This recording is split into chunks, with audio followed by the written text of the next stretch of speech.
কখনো কোনোদিন কারো পারমিশন ছাড়া মোবাইলের গ্যালারি চেক করবেন না। কখনো কারো পারমিশন ছাড়া তার ফেসবুকের মেসেঞ্জারে কে কার সাথে চ্যাটিং করেছে এটা করা যাবে না।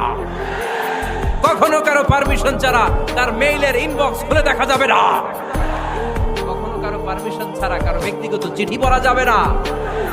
দিস ইজ ইসলাম, এটাই ইসলাম।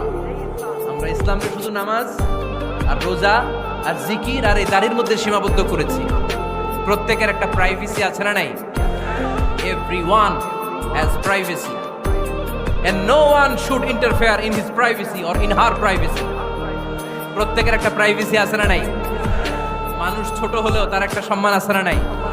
এজন্য ছোট্ট বাচ্চাদেরকে কখনো প্যান্ট খুলতে বলবেন না।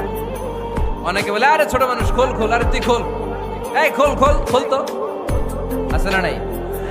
ওরও প্রেস্টিজ আছে, ওরও সম্মান আছে। খবরদার, everyone has a personal space and no one should interfere someone's personal space.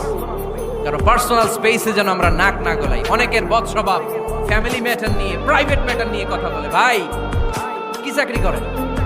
সরকারি না বেসরকারি? সরকারি। বেতন কত? উনার বেতন কত? এটা দিয়ে আপনার কি লাভ? ঠিক কি না? মানুষ একটা দেখলে ভাই বয়স কত, ভাই বেতন কত, ফার্স্ট ইমপ্রেশনে, ফার্স্ট যখন আপনি কারোর সাথে দেখা করবেন বেতন কত, বয়স কত, এগুলো জিজ্ঞেস করা যাবে? কেউ যখন কারো ঘনিষ্ঠ হয়, বন্ধুতে রূপান্তরিত হয়, তখন এই কথাগুলো। শুরুতেই প্রাইভেট ম্যাটার নিয়ে, পার্সোনাল ম্যাটার নিয়ে খোঁচাখুচি করা যাবে